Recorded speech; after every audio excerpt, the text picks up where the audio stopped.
Now, you're listening to Midweek Voices, and you always know when Christmas is coming because the lights go on, the shopping gets more intense, and of course we get the Irish Dresser and Folklore calendar. It comes out for the last number of years. Michael Fortune is behind this one. And Michael, this is the 2023 edition. How many have you produced up to now? This is the third one, Dan. So it was we started off just by during the whole COVID lockdown thing with the first one, and it went really, really well. And last year again it was the same, and again talking to yourself here, helping promote it. And again, so I said, I'm going to do a third one.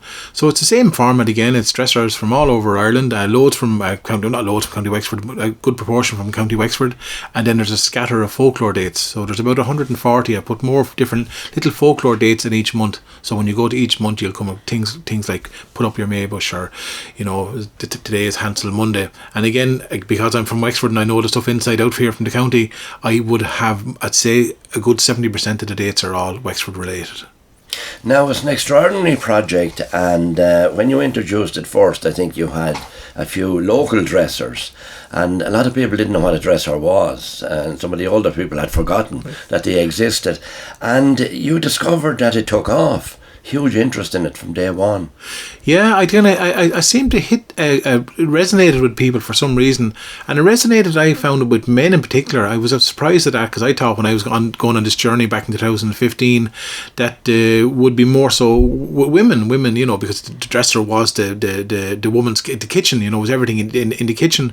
But what seems to have happened, obviously you'll find dressers in people's homes, and the women and female members will have connections to them.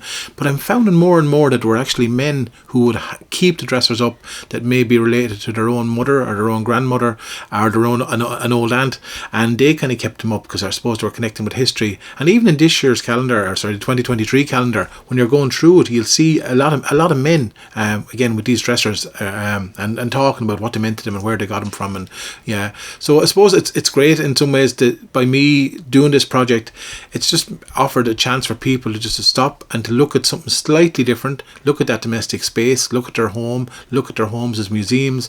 And obviously the dresser was one of those kind of iconic parts of furniture, piece of furniture in people's homes and in people's lives. But the dresser was extraordinary because it was the flagship of the home. Also, from reading your information there, some of them were actually made by maybe the man of the house, if he was fairly handy with timber work, and a lot of them then were presented as wedding presents. And back in the days when a wedding present was a valuable walking part of the house. Absolutely, yeah. And when you think back of our lives, I was only talking to two women yesterday, and we're just talking about even the changes within Christmas. How the meal, they were talking about having three staples, a bit of goose, maybe a bit of turnip, and a bit of potato. And it's just, I suppose, back to the changes that we had. The dresser was the most important piece of furniture in the kitchen and in the house, especially for the woman. Everything was around this dresser. And as you said, a lot of them, I found out over the research, was a lot of dressers were made by men as wedding presents.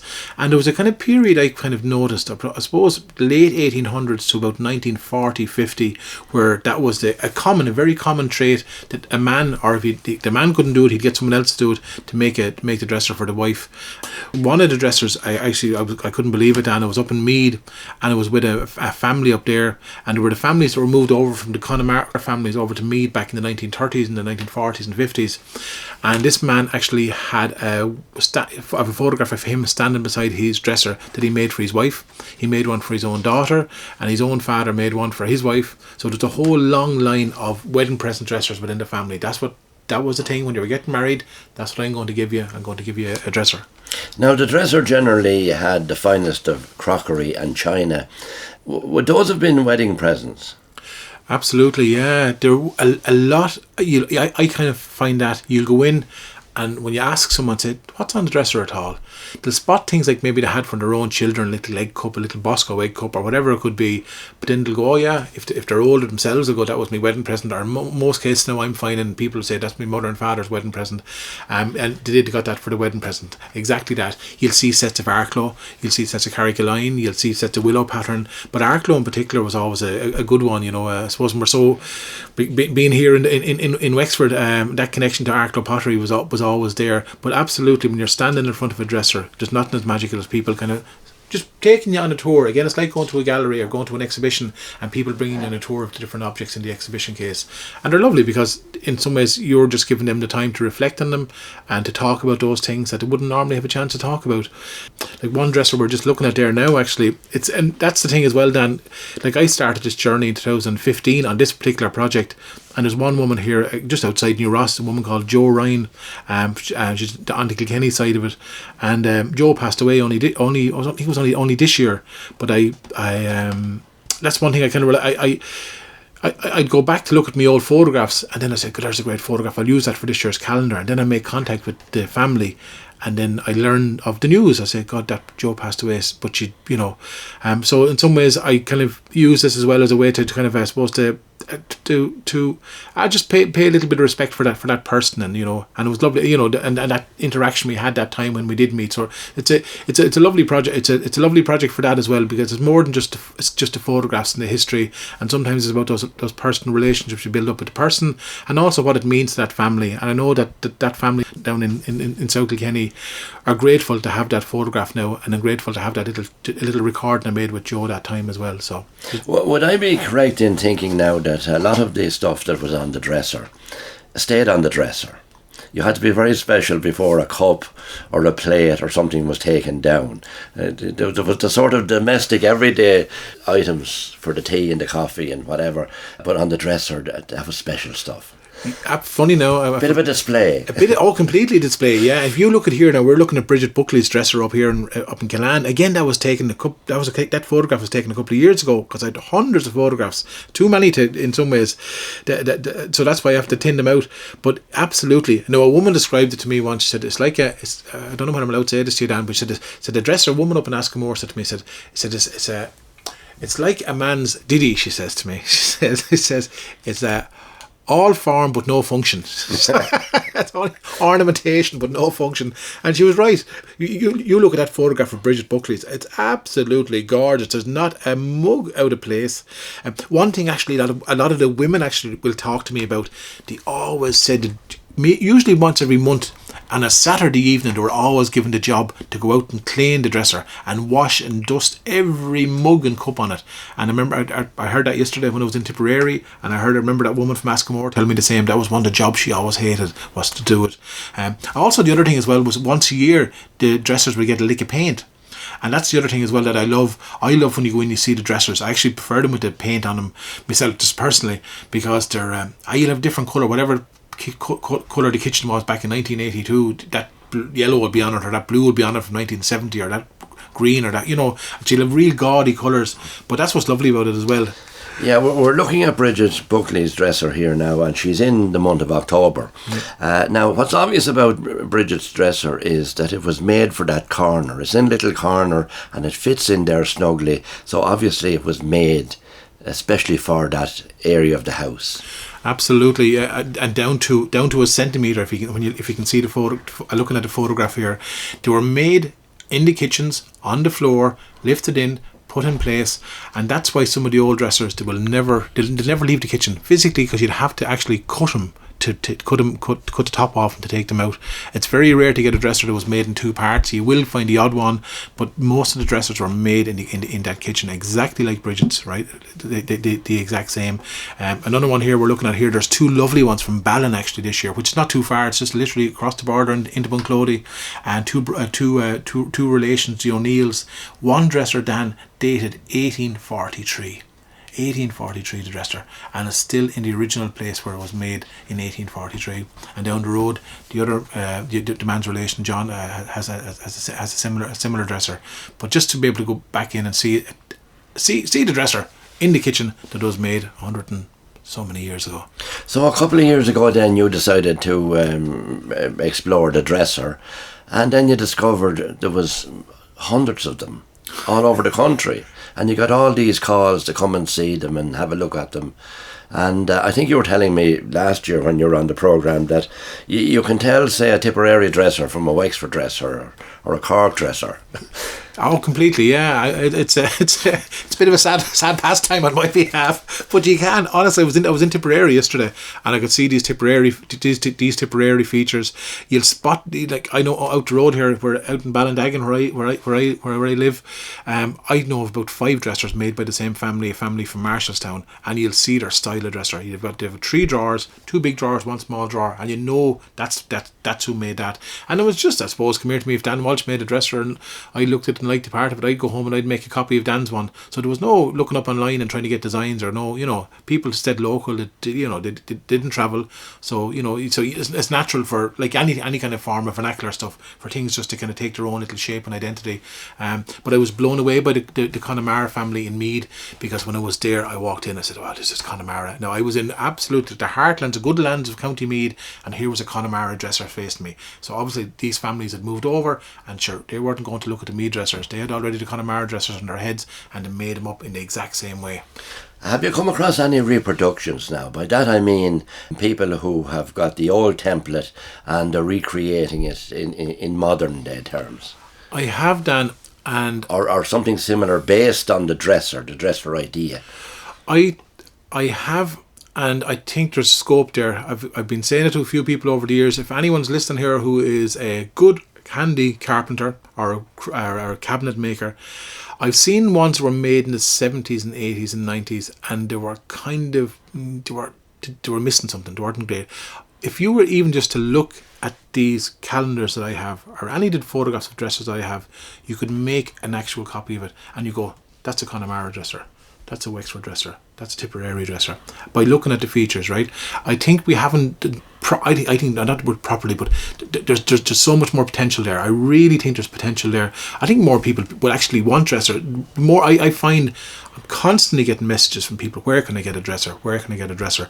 Now, I'm not handy with my hands, but I'm sure if there's someone listening to the world, there's an opening in our market there, and if anyone ever wanted to contact me for photographs, I'd be happy to share them with them, because I think it'd be lovely. I'd love to see someone making a particular Wexford dresser, a Marshallstown dresser, again, that kind of way. Well, there are people out there, and they do the built-in kitchens, and I'm sure those people would have the skills and the ability to put in a built-in dresser if somebody wanted one. Probably would cost them a little bit extra because of the design and everything else, but you could reproduce it, and it would be a nice feature in a modern house. So there's an idea now for people listening in. Absolutely, yeah, and don't ever be afraid to contact me, because I think it's a great idea, and I'd love to see it, and I think there's a market there. Absolutely, it'd be lovely to see it. Were they always called dressers, or were they called something else? Now that's a funny one, because I noticed What does the word dresser? What does it mean? It's from the French. No, my French now. I'm going to give up on this one now, right? But it sounds something like dresser in a French accent, right?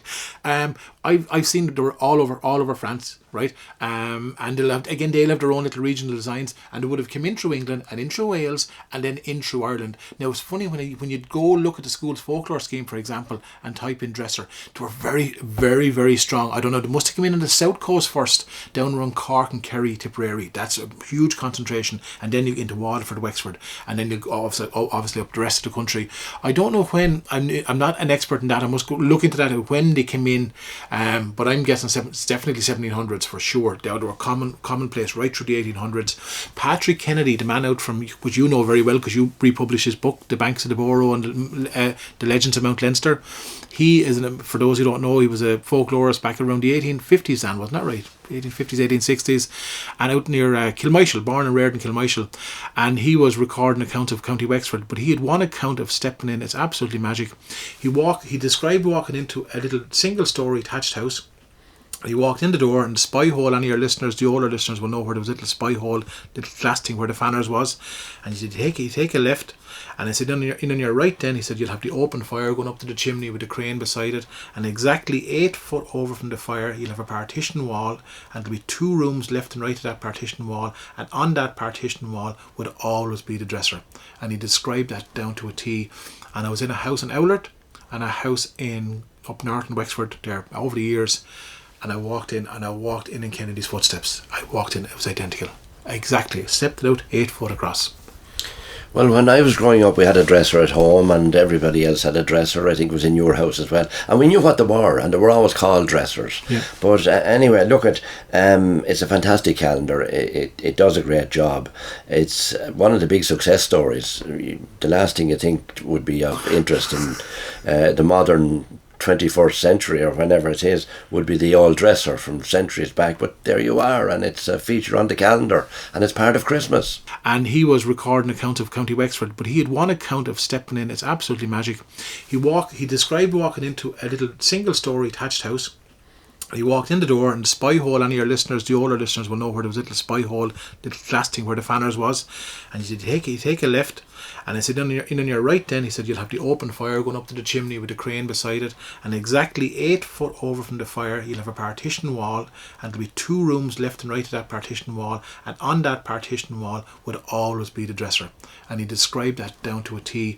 And I was in a house in Owlert and a house up north in Wexford there over the years. And I walked in Kennedy's footsteps. I walked in, it was identical. Exactly. Stepped out 8 foot across. Well, when I was growing up, we had a dresser at home, and everybody else had a dresser. I think it was in your house as well, and we knew what they were, and they were always called dressers. Yeah.